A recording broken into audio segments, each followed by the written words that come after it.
ಧಾರವಾಡದ ಕಸ್ತೂರಿಬಾ ವಸತಿ ಶಾಲೆಯಲ್ಲಿ 40 ಮಕ್ಕಳು ಅಸ್ವಸ್ಥರಾಗಿದ್ದಾರೆ. ಜ್ವರ, ಕೈಕಾಲು ನೋವು, ಮೈನೋವಿನಿಂದ ಮಕ್ಕಳು ಬಳಲುತ್ತಾ ಇದ್ದಾರೆ. ವಿಚಿತ್ರ ಜ್ವರದಿಂದ ಆಸ್ಪತ್ರೆಯಲ್ಲಿ ಒದ್ದಾಡಿ ಅಳ್ತಾ ಇದ್ದಾರೆ ಮಕ್ಕಳು. 40 ಮಕ್ಕಳು ಅಸ್ವಸ್ಥರಾಗಿದ್ದಾರೆ. ಧಾರವಾಡ ತಾಲೂಕಿನ ಅಳ್ನಾವರ ಪಟ್ಟಣದ ಖಾಸಗಿ ಶಾಲೆಯ ವಿದ್ಯಾರ್ಥಿಗಳು 2 ದಿನಗಳ ಹಿಂದೆ ಜ್ವರದಿಂದ ಆಸ್ಪತ್ರೆಗೆ ವಿದ್ಯಾರ್ಥಿಗಳು ದಾಖಲಾಗಿರ್ತಾರೆ. ಧಾರವಾಡ ಜಿಲ್ಲಾ ಆಸ್ಪತ್ರೆಯಲ್ಲಿ 8 ಮಕ್ಕಳಿಗೆ ಹೆಚ್ಚಿನ ಚಿಕಿತ್ಸೆಯನ್ನು ನೀಡಲಾಗ್ತಾ ಇದೆ. ಕೆಲ ಮಕ್ಕಳಿಗೆ ಅಳ್ನಾವರ ಹಳಿಯಾಳ ಖಾಸಗಿ ಆಸ್ಪತ್ರೆಯಲ್ಲಿ ಚಿಕಿತ್ಸೆಯನ್ನು ನೀಡಲಾಗಿದೆ. ಮಯೋಸೈಟಿಸ್ ಅನ್ನುವಂಥ ವೈರಸ್ನಿಂದ ಈ ಒಂದು ಪರಿಸ್ಥಿತಿ ವಿದ್ಯಾರ್ಥಿಗಳು ಎದುರಿಸ್ತಾ ಇದ್ದಾರೆ ಅನ್ನುವಂಥ ಮಾಹಿತಿ ಬರ್ತಾ ಇದೆ. ಆಸ್ಪತ್ರೆಗೆ ಪೋಷಕರು ಹಾಗೂ ಅಧಿಕಾರಿಗಳು ದೌಡಾಯಿಸಿದ್ದಾರೆ.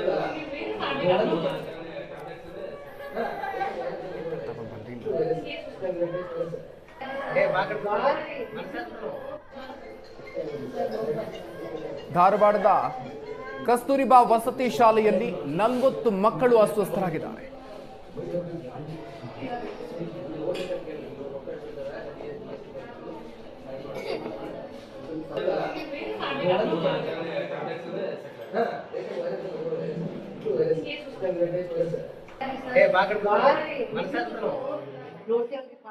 ಫಸ್ಟ್ ಒಂದ್ ಇಬ್ರಿಗನ ಬಂದಿದ್ದ ಸರ್ ಅದಕ್ಕೆ ಅವರ ವಾರ್ಡನ್ ಟೀಚರ್ ಅವ್ರ ಏನೋ ಅಷ್ಟೊಂದು ಹೇಳಿರ್ಕಿಲ್ಲ.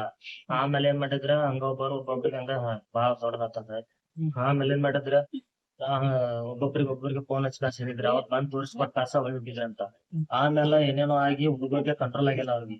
ಲಾಸ್ಟ್ ಫೈನಲ್ ರಾತ್ರಿ ನಮ್ಗ ಫೋನ್ ಹಚ್ಚಿದ್ರ ನೈಟ್ ನೀವ್ ಒಂದ್ ಸ್ವಲ್ಪ ಅಡ್ಡಾಡಕ್ ಬರತ್ತಿಲ್ಲ ನಮ್ಮ ಹುಡುಗರಿಗೆ ಯಾರನ್ನೆಲ್ಲ ಕರ್ಕೊಂಡ್ ಹೋಗ್ಬೇಡಿ ಅಂತೇಳಿ ನಾವ ಹೋದಿವಿ. ಹೋಗ್ಬಿಡ್ದ ಅಂದ್ರ ಅಲ್ಲಿ ಹೋಗ್ಬಿಡ್ದ ಪರಿಸ್ಥಿತಿ ಅಂದ್ರೆ ಬಾಳ ಬಂದಿದೆ. ಸೀದಾ ಅಲ್ಲಿಂದ ಕರ್ಕೊಂಡ್ ಕಾಸಲ್ಲಿ ಧಾರವಾಡ ಸಿವಿಲ್ ಹಾಸ್ಪಿಟಲ್ ಸರ್ಕಾರಿ ದವಾಖಾನೆ ಫಸ್ಟ್ ಮಾಡ್ತಾರ. ಏನು ಗೊತ್ತಲ್ಲ ಬರೀ ಕಾಲ ಕೈ ಬರೀ ಹೇಳ್ತಾರ, ಕಪಡೆ ಹೇಳ್ತಾರ. ಬಾಳ ತ್ರಾಸ ಮಾಡ್ಕೋತಾರ. ಇಲ್ಲೇ 7 ಹುಡುಗರು ನಡೆಸ್ತಾರ.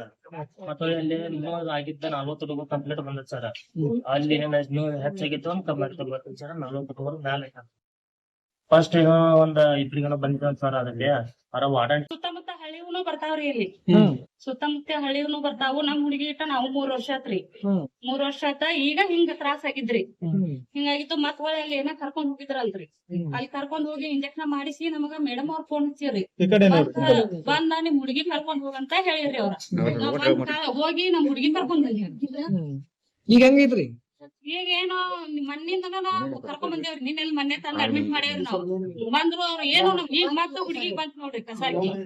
ಮತ್ತೆ ನಿಮಿಷ ಬಿಡ್ತೈತ್ರಿ, 1 ನಿಮಿಷ ಬಿಡ್ತೈತಿ, ಮತ್ತೆ ಬರ್ತೈತ್ರಿ. ಅಲ್ಲಿ ತೋರ್ಸ್ಕೊಂಡ್ ಬಂದಾರಿ ಸರ್ ಅವ್ರ. ಅಲ್ಲಿ ತೋರ್ಸ್ಕೊಂಡ್ ಬಂದಾರಿ. ಈಗ 10 ನಿಮಿಷ 20 ನಿಮಿಷಕ್ಕೆ ಹಿಂಗ ಒಮ್ಮೆ ಬರಾಕತೈತ್ರಿ. ಅಲ್ಲಿ ಹೋಗಿ ಅವ್ರು ತೋರಿಸಿ ಇಂಜೆಕ್ಷನ್ ಮಾಡ್ಸ್ಯಾರ, ಗುಳಿಗೆ ಕೊಟ್ಟಾರ್ರಿ. ಮತ್ ನಿಮ್ ಮಕ್ಕಳ ಬಂದ್ ಕರ್ಕೊಂಡ್ ಹೋಗಂದಾರಿ. ಊಟದ ನಮಗ ಸೌಲಭ್ಯ ಹುಡುಗಿ ಚಲೋ ಐತ್ರಿ. ಆದ್ರೆ ಏನಾಗೈತೆ ಅನ್ನೋದು ನಮಗ್ ಗೊತ್ತಾಗತ್ರಿ. ಇಲ್ಲಿ ನಮಗ್ ಏನು ಹೇಳಿಲ್ರಿ ಸರ್. ಸೊ ಇದೀಗ ನಮ್ಮ ಜೊತೆಗೆ ಜಿಲ್ಲಾ ವೈದ್ಯಾಧಿಕಾರಿಗಳಿಗಿಂತ ಸಂಗಪ್ಪ ಅವರು ಸಂಪರ್ಕದಲ್ಲಿದ್ದಾರೆ. ಸರ್ ನಮಸ್ತೆ. ಸರ್ ನಮಸ್ತೆ ಸರ್, ಇದು 40 ವಿದ್ಯಾರ್ಥಿಗಳು ಈ ರೀತಿಯಾಗಿ ಓದಾಡ್ತಾ ಇದ್ದಾರೆ. ಏನ್ ಕಾರಣ ಇದು? ಯಾಕೆ ಈ ರೀತಿಯಾಗಿರುವಂತಹ ಪರಿಸ್ಥಿತಿ? ಸರ್ ಏನಂದ್ರೆ ಅದು ನಮ್ಗೆ ಇಲ್ಲಿ ಆಸ್ಪತ್ರೆಯಲ್ಲಿ ಬಂದಿರೋದು 7 ಜನ ಮಾತ್ರ ಸರ್. ಓಕೆ. ಕಸ್ತೂರ್ಬಾ ಹಾಸ್ಟೆಲಿಂದ ಆ 7 ಮಕ್ಕಳಿಗೆ ಮೈಲ್ಡ್ ಫೀವರ್ ಇತ್ತು ಮತ್ತು ಮೈಕೈ ನೋವು, ಎಸ್ಪೆಷಲಿ ಕಾಲು ನೋವು ಸರ್. ಎವ್ರಿ ಒಂದು 25-30 ನಿಮಿಷಕ್ಕೆ ಸ್ವಲ್ಪ ಸ್ಪಾಸಮ್ ಟೈಪ್ ಬರ್ತದೆ ಸರ್. ಅದಕ್ಕೆ ನಾವು ಸಿಂಪ್ಟಮಿಕ್ ಟ್ರೀಟ್ಮೆಂಟ್ ಎಲ್ಲ ಕೊಡ್ತಾ ಇದ್ದೇವೆ ಸರ್. ಕೊಟ್ಟು ಸ್ವಲ್ಪ ಸಣ್ಣ ಮೈಲ್ಡ್ ಪ್ರಮಾಣದ ಸೆಸ್ಗಾರ್ಡ್ ಹಾಕೊಂಡಿದ್ದೀವಿ. ಬೇಬಿ ಸ್ವಲ್ಪ ಆರಾಮಾಗ್ತಾ ಇದ್ದಾವೆ. ಬಟ್ ಈಗ ಏನಾಗಿದೆ, ಅದು ಕೈ ಸ್ಕಿನ್ ಮುಟ್ಟಿದ ಜುಮ್ ಅಂತ ಅಂತಾರ. ಅದಕ್ಕದು ಒಂಥರ ಟಿಂಗ್ಲಿಂಗ್ ನಮ್ಮನೆ ಬಂದ್ರೆ ಇನ್ನೂ ಸಿವಿಯಾರಿಟಿ ಆಗೋ ಸಾಧ್ಯ ಇರ್ತದೆ. ಬಟ್ ಏನ್ ಮರಣಾಂತಿಕೇನಲ್ಲ, ಹೆದರುವಂತ ಅವಶ್ಯಕ ಇಲ್ಲ. KMC ವೈರಲ್ ಪೇನ್ಗೆಲ್ಲ ಕಳ್ಸಾಕತ್ತೆ ಸರ್. ಅದನ್ನ ಥ್ರೋಟ್ ಸ್ವಾಬ್ ಎಲ್ಲ ತಗೊಂಡು ಆಮೇಲೆ ಅದಕ್ಕೆ ಒಂದ್ ಟೆಸ್ಟ್ ಇತ್ತು ಸರ್. ಟೆಸ್ಟ್ ಎಲ್ಲ ಮಾಡಿಸಿದೀವಿ. ವೈರಲ್ ಫೀವರ್ಗೆ ಏನ್ ಬೇಕು ಅವೇ ಸಿಂಪ್ಟಮ್ಸ್ ಬಂದಾವ್ ಸರ್. ಅವೇ ಸೈನ್ಸ್ ಎಲ್ಲ ಬಂದಿದೆ.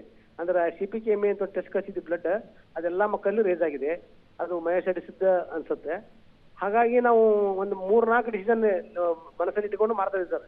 ಈಗ ನಮ್ಮಲ್ಲಿ ಟೆಸ್ಟ್ ಇರೋದು ಇನ್ಫ್ಲೂಯೆನ್ಸಾ A and B ಅಂತಿದೆ, ಅದಾಗಿದೆ. ಅದು usually most of the time ಏನಾಗುತ್ತೆ, ರೆಸ್ಪಿರೇಟರಿಯಿಂದ ಅಂದ್ರೆ ನಾವು ಶ್ವಾಸದ ಮುಖಾಂತರ ಬರ್ತದೆ ಸರ್. ಅದಕ್ಕೆ ಅದೇ ಇರ್ಬೋದು ಅಂತ ನಮ್ಗೆ ಇದು. ಆಮೇಲೆ ಎಲ್ಲ ವೈರಲ್ ಪ್ಯಾನಿಂಗ್ ಕಳಿಸಿಲ್ಲ ಗೊತ್ತಾಗುತ್ತೆ ಸರ್. ಅದ KMC ಇನ್ಫ್ಲೂಯೆನ್ಸಾ ಅಷ್ಟೇ ಇದೆ. ಮತ್ತೆ ಇನ್ನ ಎಷ್ಟು ಇಷ್ಟ ಮಾಡ್ಬೇಕಂದ್ರೆ ನಾವು ವೈರಾಲಜಿ ಡಿಪಾರ್ಟ್ಮೆಂಟ್ ಕಳಿಸ್ಬೇಕು ಸರ್ ಪುಣೆಗೆಲ್ಲ. ಸರ್ ಬಟ್ ಯಾಕೆ ಈ ರೀತಿಯಾಗಿ ಆಯಿತು ಅನ್ನೋದು ಏನಾದರೂ ಇನ್ವೆಸ್ಟಿಗೇಷನ್ ಆಯ್ತಾ? ಅಂತದ್ದು ಏನು ಸರ್, ಇದೆ ಎಲ್ಲ ಸೀಸನ್ ಚೇಂಜ್ ಆಯ್ತಲ್ಲ ಸರ್, ಆ ಟೈಪಲ್ಲಿ ವೈರಸ್ ಕೆಲವೊಂದು ಮಕ್ಕಳಿಗೆ ಅವ್ರು ಮೋಸ್ಟ್ಲಿ ಹಾಸ್ಟೆಲ್ದಾಗ ಇರೋದ್ರಿಂದ ಎಲ್ಲ ಒಬ್ಬರಿಂದ ಒಬ್ರು ಒಂದೇ ರೂಮಲ್ಲಿ ಡಾರ್ಮೆಟ್ರಿಯಲ್ಲಿ ಅರೌಂಡ್ 40 ಮಕ್ಕಳು ಇದ್ದಾರೆ ಕಾಣಿಸ್ತಾರ ಅದಕ್ಕೆ ಆಗಿದೆ. ಬಟ್ ಎಲ್ಲರಿಗೂ ಸಿವಿಯರ್ ಆಗಿಲ್ಲ ಅದು. ಈಗ ಒಂದು 4-5 ಮಕ್ಕಳೇನೋ ಅಳ್ಳವಾರದಲ್ಲಿ ಇದ್ದಾರೆ ಅಂತ ಸುದ್ದಿ. ಆಮೇಲೆ ನಮ್ಮಲ್ಲಿ ಮಾತ್ರ 7 ಮಕ್ಕಳು ಅಷ್ಟೇ ಬಂದ, ಊದೆಲ್ಲ ಮಕ್ಕಳು ಗುಳಿಗೆ ತಗೊಂಡು ಮನೆಯಲ್ಲಿ ಆರಾಮಾಗಿದ್ದಾರೆ. ಸರ್ ಮಯೋಸೈಟಿಸ್ ಅಂತ ಹೇಳ್ತಾ ಇದ್ದಾರೆ, ಏನಿದು? ಇದಕ್ಕೆ ಏನು ಕಾರಣ ಇರುತ್ತೆ? ಅದೇ ಮೋಸ್ಟ್ಲಿ ವೈರಸ್ ಇರ್ಬೇಕು ಸರ್. ವೈರಲ್ ಇನ್ಫೆಕ್ಷನ್ ಅಂದ್ರೆ ಈ ವೈರಲ್ ಫೀವರ್ ಬರ್ತಲ್ಲ ಆ ಟೈಮೆಲ್ಲ ಮೈಯಲ್ಲಿ ಅಲ್ಲ ಸರ್, ನಾವು ಮೈಕೇನು ಇತ್ತಿಲ್ಲ, ಮೈಕೇನು ಅಲ್ಲ. ಅದೇ ಟೈಪ್ ಏನಾಗಿದೆ ಪರ್ಟಿಕ್ಯುಲರ್ ಅವ್ರಿಗೆ ಕಾಫ್ ಮಸಲ್ಸು ಮತ್ತು ತಾಯಿ ಮಸಲ್ ಸಲುವಾಗಿರುತ್ತೆ. ಆ ಮತ್ತೆ ಕಾಲಿಗೆ ಕೈಗೆ ಏನಿಲ್ಲ, ಕಾಲಿಗೆ ಮಾತ್ರ 2 ಕಾಲಿಗೆ ಮಾತ್ರ ಹೋಗ್ತಾ. ಸೊ ಭಾಳ ಒಂದು 15-20 ದಿವಸ ಸ್ಪಾಸಮ್ ಬಂದಾಗ ಆಗತ್ತೆ, ನೋವು ಆಗುತ್ತೆ. ಮತ್ತೆ ನಾವೆಲ್ಲ ಸಿಂಪ್ಟಮೆಟಿಕ್ ಟ್ರೀಟ್ಮೆಂಟ್ ಕೊಟ್ಟಾಗ ಆರಾಮಾಗುತ್ತೆ, ಮತ್ತೆ ಬರ್ತದೆ. ಓಕೆ, ಅಂದ್ರೆ ಈಗ ಇದಕ್ಕಿಂತ ಬೆಟರ್ ಇದಾವೆ ಸರ್. ಬಟ್ ಆದ್ರೂ ನಾವು ಒಂದು ಸಲ KMC ಸೆಕೆಂಡ್ ಒಪಿನಿಯನ್ ತಗೋತೀವಿ ಸರ್. ಈಗ ಸಿವಿಯರ್ ಇರೋ ಮಕ್ಳು ಎಷ್ಟಿದ್ದಾರೆ ಸರ್? ಅವ್ರ ಸಿಚುವೇಶನ್ ಹೇಗಿದೆ? ಬಂದವ್ರೆ ನಮ್ಮಲ್ಲಿ ಓದಿರೋ PH 4 ಜನ ಇದ್ದಾರೆ, 4-5 ಜನ ಇದಾರಂತೆ. ಅದ್ರ ಬಗ್ಗೆ ಮಾಹಿತಿ ಇಲ್ಲ ಸರ್. ಬಟ್ ನಮ್ಮ ಆಸ್ಪತ್ರೆ ಬಂದ 7 ಜನ ಹುಡುಗಿಯರ, ಅದು 8th 9th ಎಲ್ಲ ಇದ್ದಿದ್ದು ಮಕ್ಕಳು. ಸರ್ ಈಗ ಉಳಿದಿರುವಂತಹ ವಿದ್ಯಾರ್ಥಿಗಳಾಗಿರಬಹುದು, ಮುಂಜಾಗ್ರತೆಯನ್ನೆಲ್ಲ ವಹಿಸ್ಕೊಳ್ಬೇಕು. ನೀವೊಂದು ಜವಾಬ್ದಾರಿಯುತ ಸ್ಥಾನದಲ್ಲಿದ್ದೀರಿ, ಜಿಲ್ಲಾ ವೈದ್ಯಾಧಿಕಾರಿ ಆಗಿದ್ಕೊಂಡು. ಸೊ ಹಾಗಾಗಿ ಏನ್ ಕ್ರಮಗಳನ್ನ ಕೈಗೊಳ್ತಾ ಇದ್ದೀರಿ? ನಾನು ಡಿಸ್ಟ್ರಿಕ್ಟ್ ಸರ್ಜನ್ ಸರ್. ಹೇಳಿ ಸರ್. ನಾನು ಡಿಸ್ಟ್ರಿಕ್ಟ್ ಸರ್ಜನ್ ಸರ್. ಸೊ ನಮ್ಮ ಜಿಲ್ಲಾ ಆರೋಗ್ಯ ಕುಟುಂಬ ಕಲ್ಯಾಣ ಅಧಿಕಾರಿಗಳು ಡಾಕ್ಟರ್ ಪರಶುರಾಮ್ ಇದ್ದಾರೆ ಸರ್. ಬೇಕಾದ್ರೆ ನಾ ಕಾನ್ಫರೆನ್ಸ್ ಕಾಲ್ ತಗೋದ ಸರ್, ತಗೊಳ್ಳೇನು ಸರ್? ಹೇಳಿ ಸಂಗಪ್ಪ ಅವ್ರು ಹೇಳಿ. ಅದಕ್ಕೆ ಪರಶುರಾಮ್ ಅವ್ರಿಗೆ ಕಾನ್ಫರೆನ್ಸ್ ಕಾಲ್ ತಗೊಳ್ಳ ಸರ್, ಅಥವಾ ಅವ್ರ ನಂಬರ್ ನಮ್ಮ ಹತ್ರ ಇದೆಯಾ? ಇಲ್ಲ ಕಾನ್ಫರೆನ್ಸ್ ಅಲ್ಲ, ನೀವೇ ಇವಾಗ ಸದ್ಯಕ್ಕೆ ನಿಮ್ಮ ಬಳಿ ಏನೆಲ್ಲ ಡೀಟೇಲ್ಸ್? ಅಲ್ಲ ನಮ್ದೇನಾಗಿದೆ ಸರ್, ಫೀಲ್ಡ್ ವರ್ಕ್ ಏನಾದ್ರು ಬರ್ತಲ್ಲ, ಈಗ ನಾನು ಜಿಲ್ಲಾ ಆಸ್ಪತ್ರೆ ಹೇಳಿದೆ ಸರ್ಗೆ. ಬಟ್ ಅಲ್ಲಿ ಏನಿಲ್ಲ ಸರ್. ಆಕ್ಚುಲಿ ಅವರೆಲ್ಲ ಸ್ಕೂಲ್ ರಜಾ ಹಾಸ್ಟೆಲ್ ರಜಾ ಕೊಟ್ಬಿಟ್ರಂತ, ನಮ್ಮ ಮಕ್ಕಳು ಮನೆ ಹೋಗಿದ್ದಾರೆ. ಮೋಸ್ಟ್ಲಿ ಆರಾಮಾಗುತ್ತಾವು.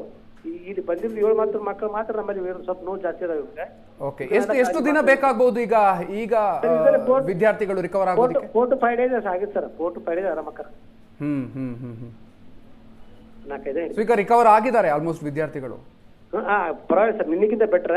But not 100%. ಇನ್ನೂ ಟೈಮ್ ಹಿಡಿದು ಸರ್. ಅದಕ್ಕೆ ಅವ್ರಿಗೆ ಏನಾಗುತ್ತೆ, ಅರ್ಧ ಸ್ಪಾಸಮ್ ಬಂದ ಬರ್ತದೆ ಪಾಪ, ಅಳ್ತಾವ ಸರ್. ಸಣ್ಣ ಮಕ್ಕಳಲ್ಲ, ನೋವು ಬರ್ತದೆ.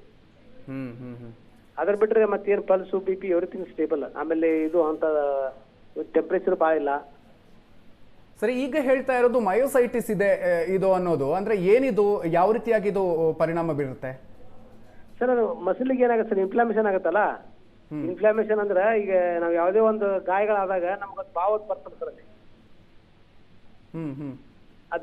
ಅದು ವೈರಸ್ ಹೋಗಿ ಅಲ್ಲಿ ಮಸಲ್ ಸೆಲ್ಸ್ ಇರ್ತಾವಲ್ಲ, ಮಯೋಸೈಟ್ಸ್, ಅದಕ್ಕೆ ಆದಾಗ ಅದು ಏನಾಗುತ್ತೆ, ಆಟೋಮೆಟಿಕ್ಲಿ ನೋವು ಬರಕ್ಕೆ ಶುರು ಆಗ್ಬಿಡ್ತದೆ.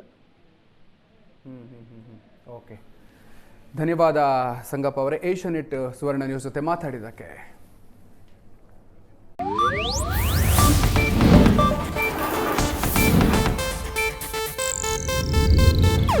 ಇದು ಏಷ್ಯಾನೆಟ್ ನ್ಯೂಸ್ ನೆಟ್ವರ್ಕ್ ಪ್ರಸ್ತುತಿ.